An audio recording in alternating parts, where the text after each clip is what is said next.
નમસ્કાર દર્શક મિત્રો, કને ગુજરાતના સીજી એક્સપ્રેસ ન્યૂઝમાં હું નીરવ પંચાલ આપ સૌનું સ્વાગત કરું છું। નજર કરીએ દેશ દુનિયા અને રાજ્યની તમામ ખબરો પર। પ્રજાસત્તાક દિવસે રાષ્ટ્રીય પરેડમાં ગુજરાતનો ટેબ્લો રજૂ કરાયો હતો।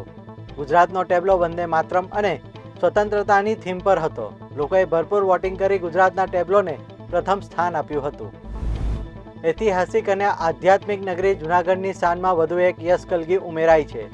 રાજ્યના મુખ્યમંત્રી ભૂપેન્દ્ર પટેલે નરસૈયાની નગરીની મુલાકાત લીધી હતી અને જિલ્લાવાસીઓને ₹215 કરોડના વિકાસ કાર્યોની ભેટ આપી હતી।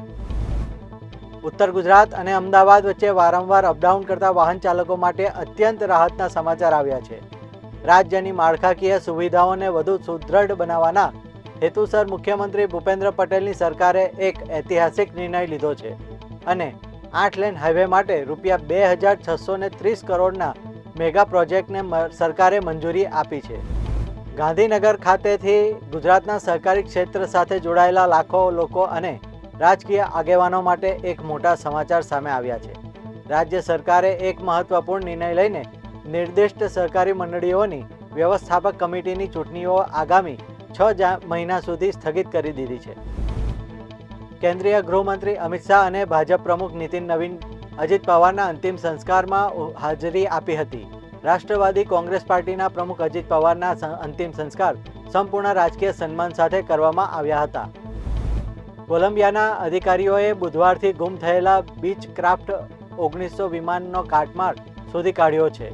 સ્થાનિક મીડિયા અને બચાવ ટીમ અનુસાર દુર્ઘટનામાં કોઈ બચી શક્યું નથી। વિમાનમાં 13 મુસાફરો અને 2 ક્રૂ સભ્યો હતા, જેમાં કોલંબિયાના સાંસદ અને આગામી ચૂંટણીના એક ઉમેદવારનો સમાવેશ થાય છે। વિશાખાપટ્ટનમના એસીએ વીડીસીએ ક્રિકેટ સ્ટેડિયમ ખાતે રમાયેલી ભારત અને ન્યૂઝીલેન્ડ વચ્ચેની ચોથી T20 મેચ ટીમ ઇન્ડિયા માટે નિરાશાજનક રહી હતી। 5 મેચની શ્રેણીમાં પહેલેથી જ લીડ મેળવી ચૂકેલી ભારતીય ટીમને 50 રનથી કારમી પ્રહારનો સામનો કરવો પડ્યો હતો। આ શ્રેણીમાં ન્યૂઝીલેન્ડની પહેલી જીત હતી, જેનાથી ભારતીય ચાહકો પણ આશ્ચર્યચકિત થઈ ગયા હતા।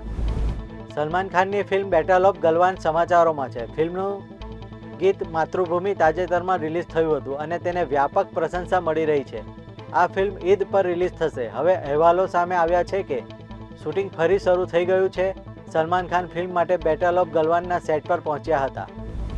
બ્રિટિશ વડાપ્રધાન કીર સ્ટારમર લગભગ 8 વર્ષમાં પહેલીવાર 3 દિવસની સત્તાવાર મુલાકાત માટે ચીન પહોંચ્યા છે। બ્રિટિશ વડાપ્રધાન એવા સમયે ચીન મુલાકાતે પહોંચ્યા છે કે જ્યારે બ્રિટન અને અમેરિકા વચ્ચેના સંબંધોમાં તણાવ આવ્યો છે। વિદેશ મંત્રી એસ જયશંકર આવતા અઠવાડિયે અમેરિકાના પ્રવાસે જઈ રહ્યા છે।